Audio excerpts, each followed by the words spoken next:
Hello guys, welcome to my YouTube channel. माझ्या आजची recipe आहे मऊ लुसलुशीत असं आलूचे पराठे आहेत.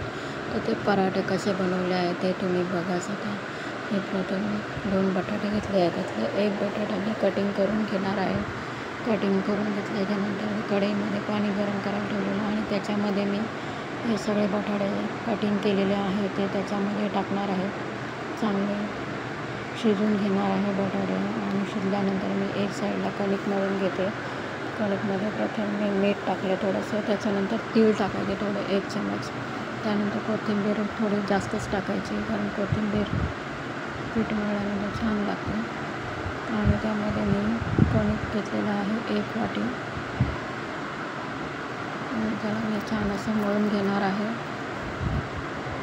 या पिठामध्ये मी हळद नाही टाकलेली आहे, फक्त असंच तीळ, मीठ आणि थोडी कोथिंबीर टाकलेली आहे. त्यामध्ये मी थोडंसं तेल टाकणार आहे मळताना.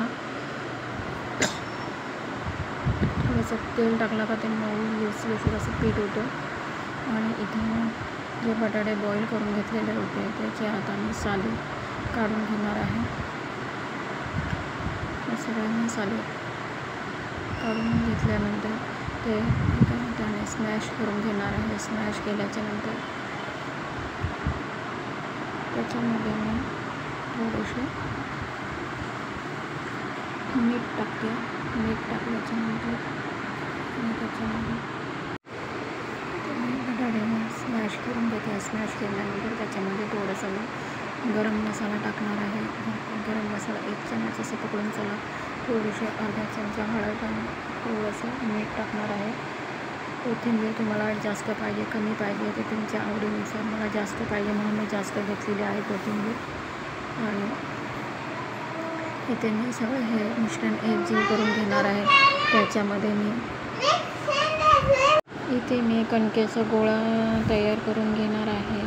आणि ते असं करून घेतल्याच्यानंतर त्याच्यामध्ये जे मी जे स्मॅश केलेलं होतं ते सारण मी ह्याच्यामध्ये भरून घेणार आहे. आणि त्याच्यानंतर मी गोळा तयार करून घेतल्याच्यानंतर ते मी एक पारी अशी लाटून घेणार आहे. चपातीसारखी पारी लाटून घ्यायची. म्हणजे तुम्हाला जर पराठा जाड पाहिजे असेल तर जाड करा, पातळ पाहिजे असेल तर पातळ करा. कोणता ट्रायंगल देऊन करायचा असेल, सर्कल देऊन करायचं असेल तसं पण तुम्ही करू शकता. हे ॲज यू विश, जशी तुमची इच्छा. तुम्ही बघा कसं लाटायचं ते. पण माझं असं गोलच लाटते मी, ट्रायंगल वगैरे मी नाही करू शकत. इथे गोल असं पराठा लाटून झालेला आहे. बघायला पण छान होतो आणि थोडं मीडियम साईजचाच पराठा असावा, कारण एकदम पातळ पण पराठा छान लागत नाही. कारण भाजी आणि तुम्ही कसं वाटलं पाहिजे त्यासाठी थोडंसं जाड ठेवायचं पराठा. आणि इथे माझं मी नंतर तव्यामध्ये ते पराठा शेकून घेणार आहे. आणि तेल नाही तर तूप, तुम्हाला जे पाहिजे ते तुम्ही लावू शकता. मी इथे तेलच लावणार आहे, कारण तुपाचं प्रमाण मी थोडंसं कमीच करते म्हणून मी तेल पण सगळ्यामध्ये कमीच वापरत आहे. तर तुम्ही पण बघा ही रेसिपी मी कशी बनवलेली आहे. तर आणि जर तुम्हाला माझा व्हिडिओ आवडला असेल तर माझ्या चॅनलवर लाईक, शेअर, कमेंट, सबस्क्राईब करायला विसरू नका.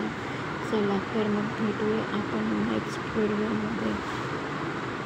C you tomorrow. Bye bye. Recipe कशी आवडली ते मला नक्की सांगा. आणि जर आवडली असेल लाईक करायला विसरू नका. आपण भेटूया नेक्स्ट व्हिडिओमध्ये. चला तर मग बाय बाय. C you.